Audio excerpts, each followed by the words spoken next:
What's up guys, today we have my sister Kennedy back on the channel and she is going to give us some of her best tips that she's put together. Kennedy was a D1 tennis player, she's competed on the PPA tour, she's coached over 1,000 pickleball lessons, she has all the credentials, so let's get into it. All right Kennedy, so what's your first tip? My first tip is to make sure that you guys have urgency getting back to your ready position after each shot. So do you think that that is more important on volleys or just from the kitchen in general? The kitchen in general, you just want to make sure things move quick up here, so you want to be back to ready position so you could react quickly to the next shot. And for those who don't know, by ready position, she just means where you have your paddle out in front, in the middle. A lot of people like to lean it slightly towards the left so they're more prepared for a backhand. But what you don't want to be doing, show them what you don't want to be doing, Kennedy. You don't want to hit the shot and sort of just wait there, because when somebody fires the ball at you on the next one, you're not going to be ready to react. So a lot of times players hit the ball and they'll just look at where it's going. You need to obviously see where your shot's going, what your opponent's about to do, but you always want to have that automatic response where you go back to the middle. See how when Kennedy hits, she always goes back to that ready position, and she does it really quickly and urgently, like she said. You have anything else to add, Kennedy? You also want to make sure that your ready position is following the ball. So if like they're hitting it from that side, you should be facing them over there. Correct. Yeah, that makes a ton of sense. All right, Kennedy, so what's your next tip? You want to have your contact point be the same every time you hit the ball if you can. And that's mainly from the back of the court, right? Yeah, exactly. So on a drive, what does that look like? So on a drive, it's usually going to be in between your shoulders and your hips. You're going to get low below the ball, and you want to make sure that it's not ever too high above your shoulders or too low below your hips. So you're saying that on a drive versus a drop, you should have a different contact point? Exactly. On a drop, you want to make sure that your paddle's actually a little bit lower under the ball, and you want to still make sure it's out in front of you when you hit it as well. Okay, so let's see some examples of that on some drives. Here's a drive. And the way I'm able to get the same contact point every time, no matter what, is making sure that I'm moving my feet, adjusting whether it's shorter or whether it's deeper. I'm never just going to be standing still when I go to hit a shot. So the key is really in your feet is what you're saying? 100%, yeah. So you can't just do this with your arm. The only way you can make the contact point the same every time is by adjusting with your feet. And you have a lot more time when you're at the back of the court, so you have more of an ability to do that. Let's see some more. So some drives. She gets it in the same spot every single time.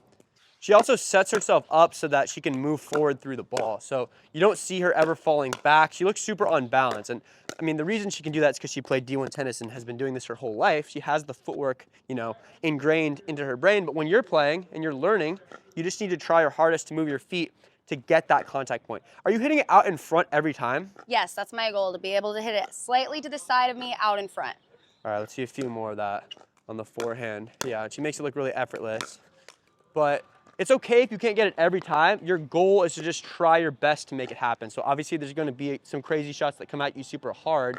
Sometimes you might have to hit those behind you. That's not ideal, but when you have a slow ball that you have time to set up for, there's no reason to not get that perfect contact point out in front every single time. And when you do this, you're just gonna become way more consistent. You don't wanna be hitting a different ball on every single forehand and backhand. You want it to be the same so that you can get consistent with that technique, with that contact point. All right, Kennedy, so what's your next tip? My next tip is to make sure that when somebody's hitting a hard shot at you, you don't take your paddle too far behind your head. Okay, so a lot of players do this wrong. So let's see a good example of what it looks like when I'm hitting a hard drive from the back and she's defending it with a volley. Let's see what that looks like. I hit that one really hard, but she did a good job of defending it because she has a compact swing. So you don't really need a big swing to generate power off of someone's power. You can actually use their power against them. So as you can see, when you have a shot coming at you really hard, you don't really want to leave the path of your forward swing. So my forward swing is like this, right? If I'm defending a hard shot and I take my paddle back here, there's a chance that I mistime it because my paddle's not facing the same direction that I'm gonna hit the ball. So when someone's hitting at you hard, you don't need to really use your wrist action and your take back action for power. So this is the main time this applies is when she's at the net and I'm hitting a drive or a speed up at her. A few more examples. You can see she just blocks the ball back. She does not take a big backswing at all. But you also need to think about this a little bit on your return. So as you see, as she's returning, she doesn't take her paddle back behind her body because that just makes it a lot harder to time it. And she still hit that pretty deep without too big of a swing. So main takeaway from this tip is that when you're ever defending power, keep things in front of your body for the most part. It's okay on your return if you take a little bit of backswing. If I hit a slow serve, I mean, she's gonna have to generate her own power. But as your opponents are hitting harder and harder, that should signify that you're taking less of a backswing and you're gonna be way more consistent at defending power.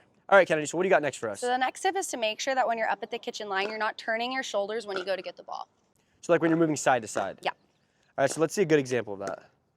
So yeah, you're moving open to the court if you can. So that was kind of a tough one, so you had to cross over. But so this kind of relates to the first tip, right? Yeah, 100%. You want to make sure that you're getting back to that ready position really quick. So if you're not turning your shoulders as much, it's going to help you get back there quicker.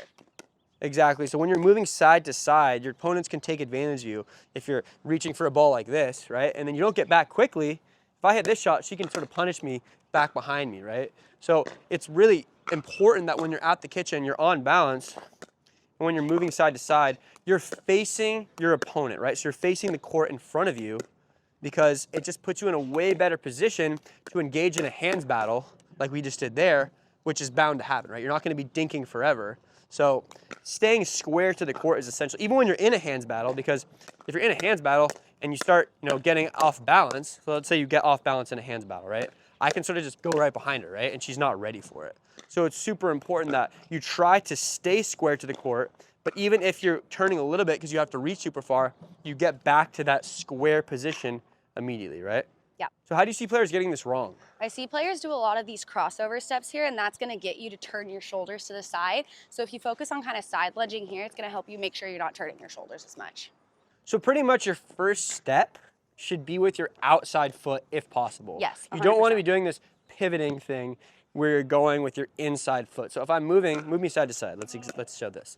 So if I'm moving, I always want my first initial step to be with my outside foot. This is sort of counterintuitive if you play tennis. This is actually not really something you ever want to do in tennis. So in pickleball, when you're at the kitchen specifically, when you're at the back, you don't really need to do this.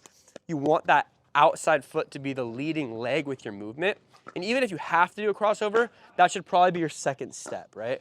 My next tip is to make sure if you guys have the opportunity to hit the ball out of the air, you want to do that as much as you can. So this is referring mainly, guys, to when your opponent is hitting a drop. So if I'm hitting a drop, if she can hit it out of the air, she should try. So that one is super hard, right? Yeah. So you can't do this every single time, but if you can hit it out of the air, right? There she couldn't do it again. Here, she can take it out of the air. This also applies to dinks as well. So if I'm dinking to her and she can hit a volley dink out of the air, like on this one, you should always try to do that. There is one exception though. There's one exception off of drops, which is when I hit a super high drop that's landing short in the box. Sometimes it's better to let it bounce so you can attack off the bounce. Let's see if I can do one of those on the first try. Yeah, so exactly like that one. Obviously it was better for her to let it bounce because she probably couldn't have reached it, but she's able to literally hit the ball down off it. So if your opponent hits a super high drop, there she can take it out of the air, but if she can get it off the bounce like that, you have to kind of be a judge of whether or not you should let it bounce or take it out of the air. I'd say 75% of the time though, you're gonna wanna take it out of the air, especially if your opponents are hitting good drops, because the higher level the player, they're not gonna be hitting that many drops that are that high. So generally, you wanna take the ball out of the air, and if you have the opportunity, you should attack. Do you see players screwing this up, Kennedy, when you're coaching them? 100%. A lot of times I'll see players, they'll get the high shot and they won't go for it as much. Your goal is to keep your opponent back for as long as possible. So if you're able to attack, you want to attack. Exactly. And by taking, if I'm trying to move forward, when she takes the ball out of the air, she also is taking my time away from me. If she lets this ball bounce and she doesn't take it out of the air, it gives me significantly more time to make it in. And now we're on a level playing field. So that's why when you're in her position, you want to take the ball out of the air, because when she makes contact with this shot, I'm like in the transition zone, right? I'm not anywhere near the kitchen and I can't really attack effectively. So always lean towards trying to take the ball out of the air. Use your hips and your knees to get into the kitchen if you need to, and you're going to have a much better position in the point, and it's going to prevent your opponents from coming in as easily. And if you're looking for a paddle upgrade, I highly recommend checking out any of ours. Regardless of your budget, all of our paddles are way too good for their prices. And right now we're running our Mother's Day sale, so if you use code MOM, you can get this paddle, and this paddle all for 20 bucks off. These prices are totally unheard of for paddles with this kind of technology. So if you need a good Mother's Day gift, make sure to go check these out.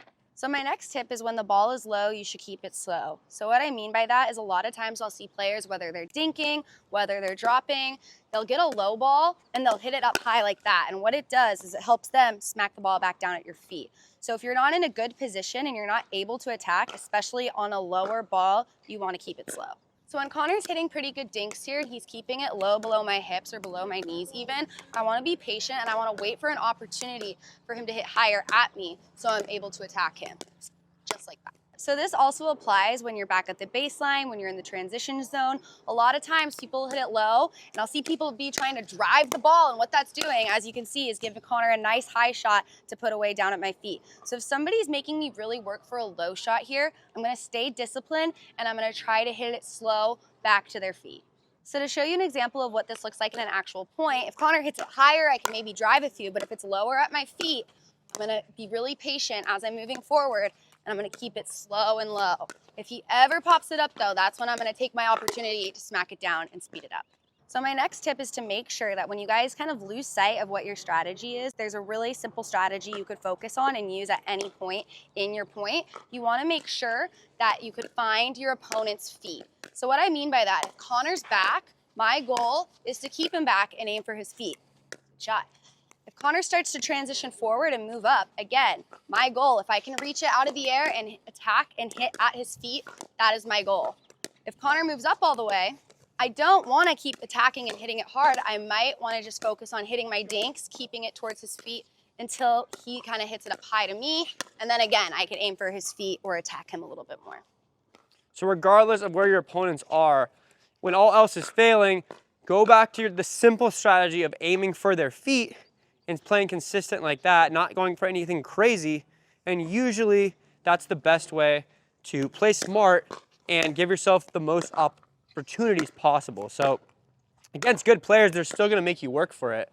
But if you hit the ball at their feet 5 times in a row, you gotta be a pretty high level player to not pop the ball up, miss it in the net, etc. So what you're saying makes a lot of sense. It's very simple and you probably already know this, but in your games when you're playing, when all else fails, aim for your opponent's feet.